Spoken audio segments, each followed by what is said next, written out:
예수님을 잘 믿는 사람이 있습니다.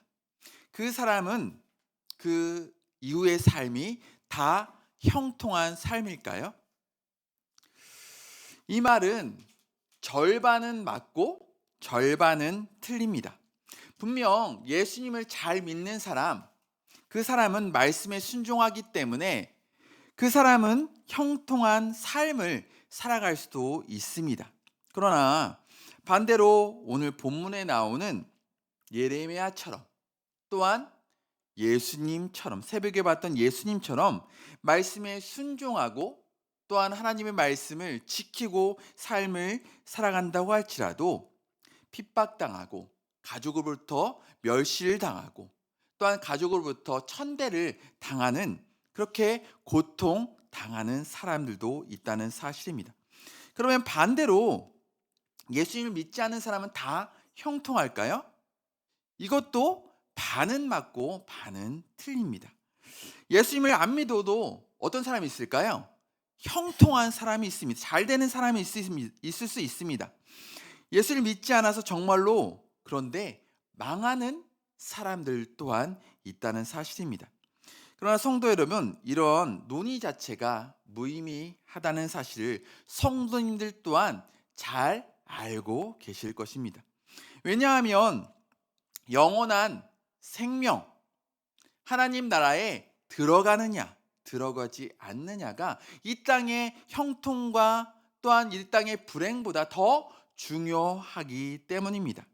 잠깐 살아가는 세상, 형통하고 부자로 살아가는 것보다 우리가 죽어서 하나님 나라에 들어갈 수만 있다면 지금 고난을 병행하신 하나님의 뜻에 우리가 순종하며 살아가는 것이 우리에게는 더 큰 기쁨이 된다는 사실입니다.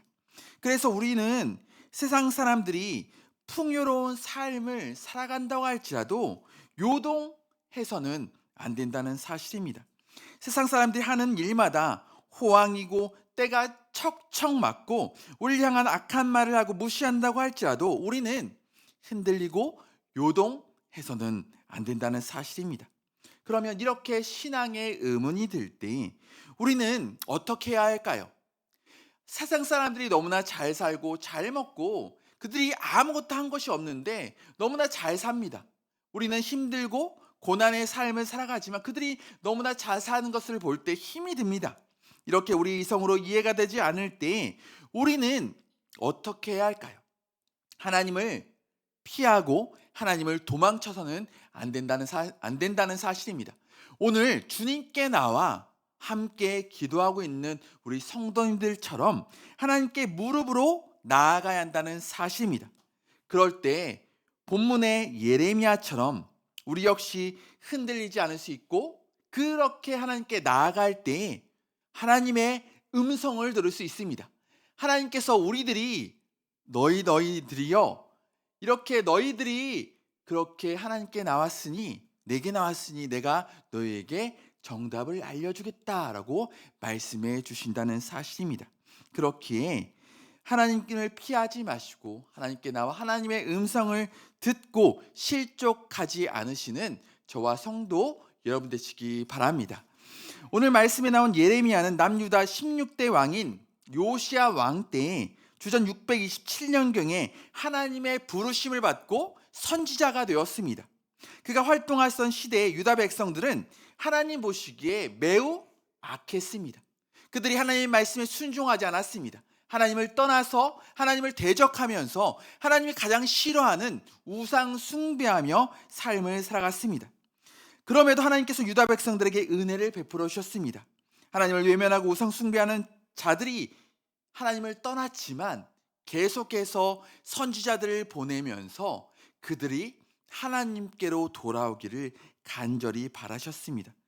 그럼에도 불구하고 하나님은 그들을 포기하지 않으셨습니다. 그들이 하나님께 나오지 않았지만 그들을 버리지 않으셨습니다. 그래서 하나님은 예레미야를 통해 하나님께로 돌아오기를 간절히 바라셨습니다. 예레미야 3장 22절, 패역한 자식들아 돌아오라, 내가 너희의 패역함을 고치리라 하시니라. 보소서 우리가 주께 왔사오니 주는 우리 하나님 여호와심이니이다 라고 고백합니다. 그러나 아나도 사람들은 하나님께로 돌아오지 않을 뿐 아니라 예레미야가 전한 무엇을 듣기 싫었을까요? 하나님의 명령, 하나님의 메시지, 돌아오라는 하나님의 그 음성을 아나도 사람들은 듣기 싫었습니다. 그래서 예레미야 11장 19절에 나는 끌려서 도살당하러 가는 순한 어린 양과 같으므로 그들이 나를 해하려고 꾀하길 우리가 그 나무와 열매를 함께 박멸하자. 그를 살아있는 자의 땅에서 끊어서 그의 이름이 다시 기억되지 못하게 하자 함을 내가 알지 못하였나이다 라고 고백을 합니다. 예레미야 선지자 고향 아나도 사람들은 예레미야에게 하나님의 이름으로 예언을 하지 말라, 예언을 하면 죽이겠다고 협박까지 하였습니다. 예레미야는 하나님의 명령이었습니다. 하나님의 명령이었기 때문에 자신이 동족이 멸망한다는 메시지를 전했을 뿐입니다. 그런데 자신의 고향 사람들이 예레미야를 죽이려고 하였다는 사실입니다. 예레미야는 생각했습니다. 자신의 동족이 살 수 있는 길은 그들이 하나님께로 돌이켜야 한다는 사실을 알았기 때문에 자신이 죽음을 무릅쓰고라서라도 그들에게 하나님의 메시지를 전해야겠다.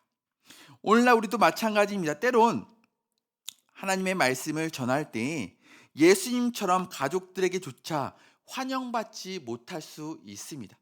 사랑하는 가족이 예수님을 믿어 하나님의 자녀가 되어서 우리가 함께 신앙생활하는 것이 얼마나 즐겁고 행복할까요?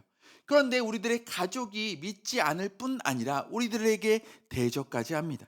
마태복음 13장 57절 예수를 배척한지라 예수께서 그들에게 말씀하시되 선지자가 자기 고향과 자기 집 외에서는 존경을 받지 않음이 없느니라 하시고, 세상 사람들이 우리의 마음을 때론 몰라줄 수 있습니다. 그렇다고 할지라도 우리는 복음을 전하는 것, 우리 사랑하는 가족에게 하나님을 전하는 것, 예수님을 전하는 것을 포기해서는 안 된다는 사실입니다. 이 길만이 우리의 사랑하는 가족이, 우리의 주변에 있는 친척이, 우리의 주변에 있는 그 이웃들이 살 수 있는 유일한 길이기 때문입니다. 요한복음 14장 1절에 말씀합니다. 예수께서 이르시되 내가 곧 길이요 진리요 생명이니 나로 말미암지 않고는 아버지께로 올 자가 없느니라. 아멘. 그렇게 세상 사람들이 우리를 오해하고 또한 비록 내게 손해가 생긴다고 할지라도 복음을 전하는 일에 힘쓰고 살아가시는 저와 성도 여러분 되시기 바랍니다. 예레미야는 자신이 죽을 만한 짓을 한 것도 아니었음에도 불구하고 유다 백성들이 자신을 죽이려 하자 예레미야는 하나님께 간구할 수밖에 없었습니다. 그가 할 수 있는 유일한 길, 하나님께 나와 하나님께 매달리는 것이 그의 유일한 해결책이었기 때문입니다. 예레미야 11장 20절 공의로 판단하시며 사람의 마음을 감찰하시는 만군의 여호와여 나의 원통함을 주께 아뢰었사오니 그들에게 대한 주의 보복을 내가 보리이다 하였더니, 예레미야는 공의로운 하나님, 사람을 감찰하시는 하나님께 자신의 원통함, 자신의 그렇게 힘듦을 하나님께 간절히 아뢰었습니다. 그렇습니다. 성도 여러분, 세상은 우리를 오해하고 우리의 마음을 몰라줄 수 있습니다. 하지만 하나님은 우리의 마음을 알아주십니다. 우리의 원통함, 우리의 그렇게 간절함을 하나님께서 알아주시고 하나님께 간절히 구할 때에 하나님께서 응답해 주십니다. 그래서 하나님께서 그들을 벌하겠다고 말씀해 주십니다. 예레미야 11장 22절 23절 그러므로 만군의 여호와께서 이와 같이 말씀하시니라. 보라 내가 그들을 벌하리니 청년들은 칼에 죽으며 자녀들은 기근에 죽고 남은 자가 없으리라. 내가 아나돗 사람에게 재앙을 내리리니 곧 그들을 벌할 해니라. 하나님의 심판으로 아나돗 사람들은 비참한 최후를 맞이하게 될 것입니다. 그럼에도 예레미야는 악인들을 빨리 징계하지 않는 하나님에 대해 의문이 생겨났습니다. 왜 악인들은 형통한지에 대해서 의문이 생겼고 하나님께 간구하며 나아갑니다. 1절 여호와여 내가 주와 변론할 때에는 주께서 의로우시니다. 그러나 내가 주께 질문하옵나니 악한 자의 길이 형통하며 반역한 자가 다 평안하면 무슨 까닭이니까. 아멘. 오늘날 우리의 신앙에 의문이 생길 때 우리 역시 어떤 자세를 취하느냐가 중요하다는 사실입니다. 성도로 살아가는 우리 역시 항상 형통하고 항상 평안한 삶만 살아갈 수 없습니다. 예수님을 열심히 믿습니다.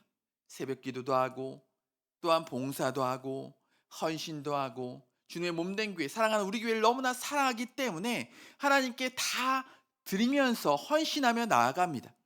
그럼에도 불구하고 하나님께서는 우리에게 고난을 병행하시는 하나님이시기 때문에 우리에게 고난이라는 것도 같이 허락해 주십니다. 그렇게 힘들고 어려울 때 내가 주님을 너무나 사랑하는데 주님께 기도하는데 하나님 왜 우리에게 이러한 고난과 역경과 시련을 주십니까? 세상 사람들은 이렇게 잘 먹고 잘 살아가는데 내가 하나님을 더 헌신하는데 왜 저희들은 이렇게 고난의 길을 겪게 될까요? 이렇게 고난과 역경이 찾아올 때 우리는 예레미야처럼 하나님께 나와야 한다는 사실입니다. 요셉도 고난이 닥치고 다윗처럼 역경과 환란이 찾아올 때 요셉과 다윗 역시 하나님을 피한 것이 아니라 하나님께 나와 하나님께 간구했고 그래서 하나님의 뜻을 얻고 길을 걸어가 형통의 삶만 걸어갔다는 사실입니다. 어떤 이들은 하나님의 말씀대로 살아가는데도 불구하고 내 삶은 더 어려워지는데 악인들이 잘 되는 것을 보며 하나님의 살아계심이나 공의를 의심하면서 하나님을 떠나는 사람들도 있습니다. 하나님께서 살아계신다면 악인이 왜 형통하고 나에게 이런 고난이 오느냐 하나님을 향하여 원망의 화살을 쏘기도 합니다. 어떤 이들은 자신을 돌아보지 못한 채 더 큰 은혜를 주신 하나님을 생각하지 못하고 어려움과 고난이 찾아오면 하나님께서 왜 자신에게만 못해주는 거야? 불평도 하는 사람들도 있습니다. 그래서 우리의 이성이 아니라 사람의 눈으로만 바라본다면 세상도 불공평하고 하나님도 불공평하기도 합니다. 예레미야도 유다를 사랑합니다. 하나님의 말씀을 전했기에 악인의 형통을 보고 상실감이 올 수 있었을 것입니다. 우리가 살아가는 세상도 우리의 이성으로 다 이해할 수 없습니다. 물론 영원한 관점에서 보면 악인의 형통은 곧 사라질 풀의 것과 같기 때문에 이해할 수는 있습니다. 영원할 것 같이 보이지만 언젠가 사라질 것이기 때문입니다. 그러나 우리는 현재를 살고 있기에 현재만을 바라보고 판단할 때가 있습니다. 그런데 지금 현재 당장만 놓고 보면 악인이 더 잘 되는 것을 볼 때 시험이 들고 실족할 수도 있습니다. 그러므로 우리는 악인의 형통이나 사람의 때문에 실족하지 말아야 합니다. 그럴지라도 하나님을 피하는 것이 아니라 하나님께 간절히 매달리고 하나님께 나아오고 하나님을 찾을 때 하나님의 음성을 들을 수 있습니다. 하박국 선지자도 악인의 형통을 보고 처음에는 절망하고 좌절하며 하나님께 따지듯이 물었습니다. 하박국 1장 1절에서 3절 선지자 하박국이 묵시로 받은 경고라. 여호와여 내가 주께 부르짖어도 주께서 듣지 아니하시니 어느 때까지리까? 내가 강포로 말미암아 외쳐도 주께서 구원하지 아니하시니이다. 어찌하여 내게 죄악을 보게 하시며 패역을 눈으로 보게 하시나이까? 겁탈과 강포가 내 앞에 있고 변란과 분쟁이 일어났나이다 라고 하나님을 향하여 따지듯이 물었습니다. 아삽도 악인들의 형통을 보고 질투가 생겼고 아삽 또한 거의 넘어질 뻔하였다고 입술로 고백하며 나아갑니다. 시편 73편 2절에 3절 나는 거의 넘어질 뻔하였고 나의 걸음이 미끄러질 뻔하였으니 이는 내가 악인의 형통함을 보고 오만한 자를 질투하였음이로다. 아멘. 이처럼 예레미야도 하박국 선지자도 아삽도 악인들의 형통이 이해가 되지 않았습니다.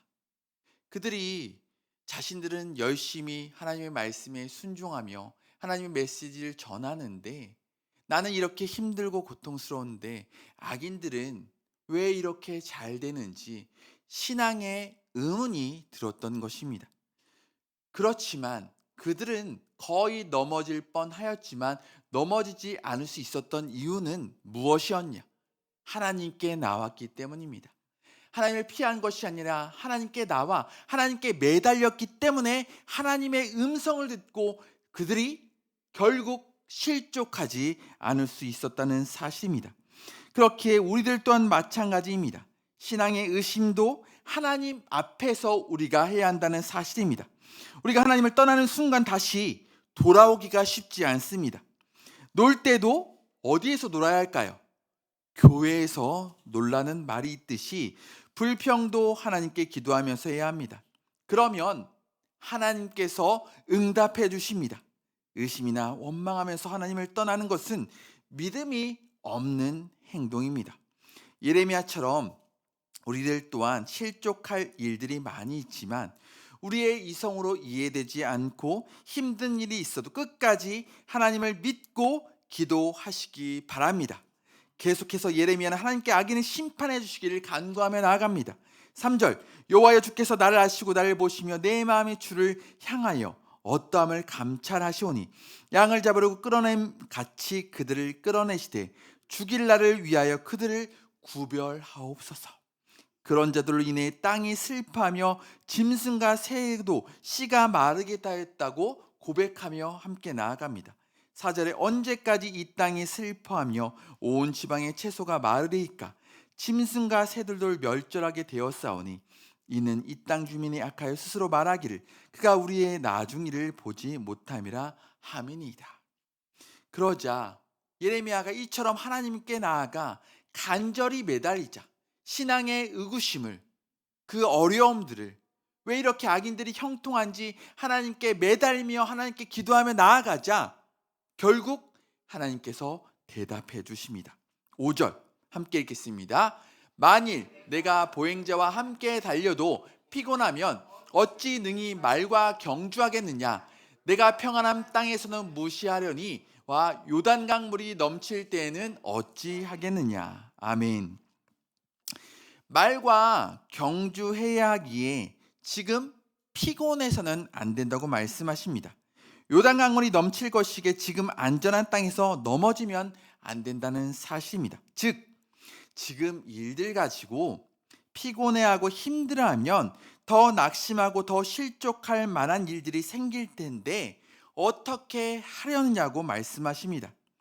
하나님은 지금에 있는 악인들의 형통은 더 나중에 되어질 더 큰 고난과 역경에 비하면 가벼운 것이기 때문에 너는 지금 강력한 믿음을 소유해야 한다고 말씀하고 계십니다.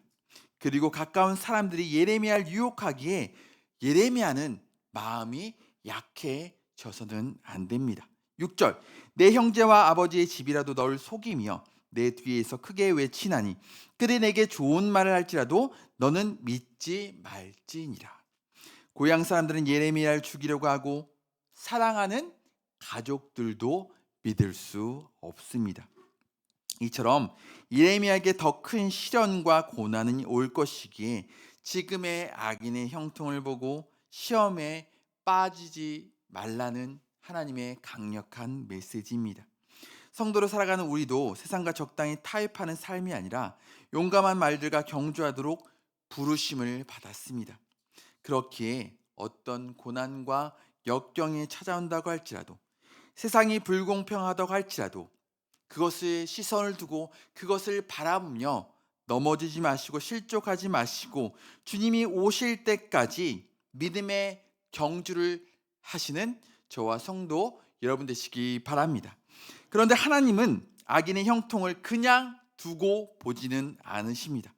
지금 형통하다고 할지라도 그들은 유다가 망할 때 함께 망하게 될 것이라고 말씀하십니다. 10절 11절 많은 목자가 내 포도원을 헐며 내 몫을 짓밟아서 내가 기뻐하는 땅을 황무지로 만들었도다. 그들이 이를 황폐하게 하였으므로 그 황무지가 나를 향하여 슬퍼하는도다. 온 땅이 황폐함은 이를 마음에 둔 자가 없음이로다. 아멘. 많은 침략자들은 하나님께서 여호와의 칼로 사용하셔서 이스라엘을 철저하게 징계하십니다. 그들이 어려움을 당한다고 할지라도 하나님의 돌보심, 하나님의 구원의 손길을 그들은 받을 수 없습니다. 하나님의 복과 상관이 없는 그들이기 때문입니다. 결론적으로 하나님께서 악인을 형통하도록 그냥 내버려 두시는 것은 이유가 있습니다. 그들이 잘났기 때문이 아니요, 그들이 뛰어나서가 아닙니다. 하나님께서 그들에게 무엇할 기회를 주고 계시는 것일까요? 회개할 기회, 돌이킬 기회를 그들에게 주고 계십니다. 또한 성도로 살아가는 우리는 그것이 큰 믿음이 된다는, 큰 믿음의 시험이 된다는 사실입니다. 그 믿음의 시험을 통과한 사람은 베드로전서 1장 7절의 말씀처럼 너희 믿음의 확실함은 불로 연단하여도 없어질 금보다 더 귀하여 예수 그리스도께서 나타나실 때에 칭찬과 영광과 존귀를 얻게 할 것이니라. 우리가 그 믿음을, 불로 연단할 믿음을 가지고 그 시험을 통과하기만 한다면 하나님께서 우리들을 칭찬해 주십니다. 인정해 주십니다. 우리 사랑하는 우리 교회 성도님들을 잘했다고 하나님께서 인정해 주신다는 사실입니다. 악인의 형통을 몰고 우리가 흔들릴 수 있지만 넘어지지 않고 하나님께 매달려 칭찬받는 믿음, 하나님께서 인정하시는 믿음을 가지시는 저와 성도 여러분 되시기 바랍니다. 반대로 그리스도께서 나타나실 때 악인을 따라가는 사람은 악인이 심판받을 때 곧 후회하게 될 수밖에 없습니다. 그렇기에 지금 당장만을 놓고 판단하지 마시고 하늘나라의 소망을 두고 살아가시기 바랍니다. 지금의 문제, 어려움 앞에 하나님께 원망하며 떠나지 마시고 하나님께 끝까지 매달리시기 바랍니다. 놀 때도 교회에서 놀라는 말이 있듯이 불평도 하나님께 나와 기도하시기 바랍니다.